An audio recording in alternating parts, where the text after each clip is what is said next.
Mary's question here, can you show us some seed pellets being made? That would help me understand how much slurry per seed I think. I'm also not sure I grasp how many seeds should be per pellet and how we distribute them evenly over an area. Is this all done with machinery? How much pellet should I make per acre? It depends what you want to come up. If you're in a desert, you're going to have seed balls that don't break down until you get a large amount of desert rain, like one of those desert storms. And you're going to want pioneer desert trees and some very hardy desert grasses and maybe some little desert legumes. Subtropics, it's going to be a different mixture. If it's damaged ground, usually is damaged ground because you're going to do other systems out there somewhere else. But you know, like if you're on a large area of degraded ground, damaged ground, ideally imprinted first. If you've got some imprinting machine, you've got little pits made, or if the animals have been through and pitted the ground so the seed balls roll into the pit.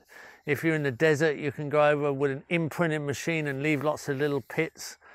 So you want pioneer seed that is going to pioneer the ground and give you a first vegetation cover of small trees, bushes, maybe green manure cover crop, hardy plants that will grow with very little attention, but just need that moisture, but they're locked in the clay until then.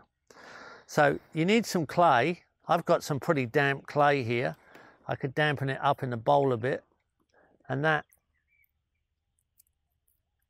roll up in a ball pretty well. I could mix some bitter tea with it, like mugwort tea, because animals might smell the seed and come for it and try and eat it out of the clay ball. But there are techniques where you use like a bitter tea. Mugwort is one I'd use here.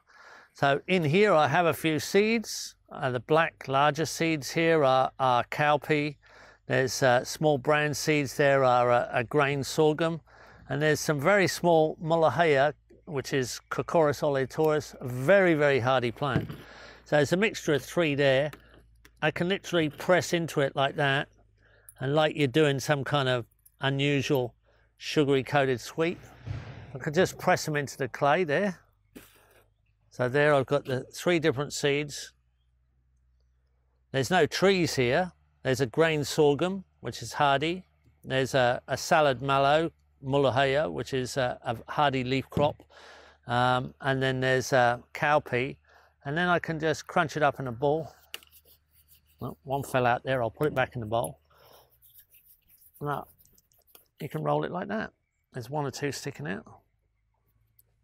And you can do it all by hand. And